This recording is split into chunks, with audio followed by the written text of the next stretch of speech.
नमस्कार, स्वागत है आप सभी का वैदिक गर्भ संस्कार चैनल पर। आज हम गर्भ में ही शिशु को बुद्धिमान बनाने के लिए 3 मुख्य बातें जानेंगे। अगर आप चाहते हैं कि आपकी संतान स्वामी विवेकानंद जैसी प्रखर बुद्धि और तेजस्वी व्यक्तित्व वाली बने, तो यह वीडियो आपके लिए है। उनके विचारों, आदर्शों और अनमोल वचनों ने समाज में नई चेतना का संचार किया है। स्वामी विवेकानंद के विचारों का ही असर है कि 12 जनवरी उनकी याद में राष्ट्रीय दिवस के रूप में मनाया जाता है। लेकिन क्या आपने कभी सोचा है कि स्वामी विवेकानंद इतने महान, तेजस्वी, बुद्धिमान और ओजस्वी कैसे बने? चलिए जानते हैं इस अद्भुत रहस्य को। पहली बात, माता पिता का शुद्ध और सात्विक आचरण। स्वामी विवेकानंद का जन्म एक ऐसे परिवार में हुआ जहां उनके पिता विश्वनाथ दत्त न केवल पेशे से वकील थे, बल्कि दयावान और दानवीर व्यक्ति भी थे। उनकी माता भुवनेश्वरी देवी शिव भक्ति में लीन और धार्मिक महिला थी। स्वामी विवेकानंद के व्यक्तित्व की नींव उनके माता के गर्भ में ही रखी गई थी। उनकी माता भुवनेश्वरी देवी एक परोपकारी, आध्यात्मिक और उच्च विचारों वाली महिला थी। भुवनेश्वरी देवी ने भगवान शिव से अपने घर में एक दिव्य आत्मा के जन्म के लिए प्रार्थना की थी। उनकी भक्ति और श्रद्धा इतनी प्रबल थी कि उन्होंने 1 वर्ष तक विशेष व्रत रखा, शिव मंदिर जाकर पूजा अर्चना की। दूसरी ओर माता ने घर पर भी नियमित प्रार्थना और ध्यान किया। भगवान शिव में उनकी अटूट आस्था थी। वे मानती थी कि उनकी प्रार्थना अवश्य फलीभूत होगी। एक रात माता को स्वप्न में भगवान शिव ने दर्शन दिए। उन्होंने भिक्षुक का रूप धारण कर कहा कि वे स्वयं उनके घर में जन्म लेंगे। इस दिव्य स्वप्न के कुछ महीनों बाद भुवनेश्वरी देवी ने एक तेजस्वी पुत्र को जन्म दिया, जिनका नाम नरेंद्रनाथ रखा गया।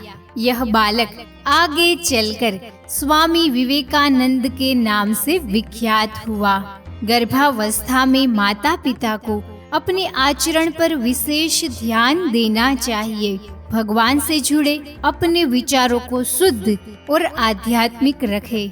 सात्विक आहार और विचार अपनाए। प्रेम, दया और करुणा जैसे गुणों को जीवन में शामिल करे। याद रखे, श्रेष्ठ आत्माएं उन्हीं परिवारों में जन्म लेती है जहाँ का वातावरण सात्विक और शुद्ध होता है। दूसरी बात, आंतरिक भावों का महत्व। स्वामी जी कहते थे कि शब्द केवल 10% प्रभाव डालते हैं, जबकि 90% प्रभाव आपके भाव और व्यक्तित्व का होता है। गर्भावस्था में यह बात और भी अधिक मायने रखती है। अपने भीतर सकारात्मकता, प्रेम और शांति का अनुभव करें। बाहरी दिखावे से ज्यादा आंतरिक विकास पर ध्यान दीजिए। आपके भाव सीधे आपकी संतान के मानसिक विकास पर प्रभाव डालते हैं। तीसरी बात, ध्यान और एकाग्रता का अभ्यास।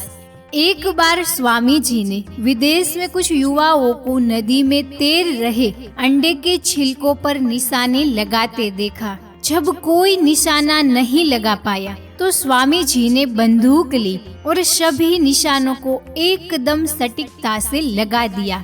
तब सभी ने उसका कारण पूछा। तब स्वामी विवेकानंद ने जवाब दिया कि मैंने ध्यान करना सीखा है। ध्यान से जुड़ी एकाग्रता किसी भी लक्ष्य को प्राप्त कर सकती है।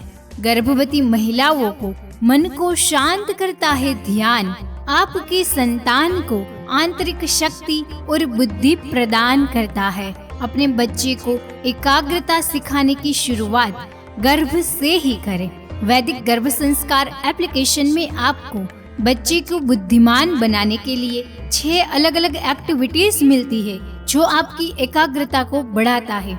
हर रोज आपको ब्रेन एक्टिविटी और 5 सेंस एक्टिविटी तो ज़रूर करनी है, जो हर रोज़ की अलग अलग मिल जाएगी, वो भी गर्भावस्था के दिन के अनुसार। क्या आप भी तेजस्वी, ओजस्वी और बुद्धिमान संतान का सपना देख रही है? तो आज से ही वैदिक गर्भ संस्कार की सभी डेली एक्टिविटीज अपनाए, अपने आने वाले बच्चे का भविष्य उज्जवल बनाए। शिशु के मानसिक, शारीरिक और आध्यात्मिक विकास में अद्भुत परिवर्तन ला सकता है।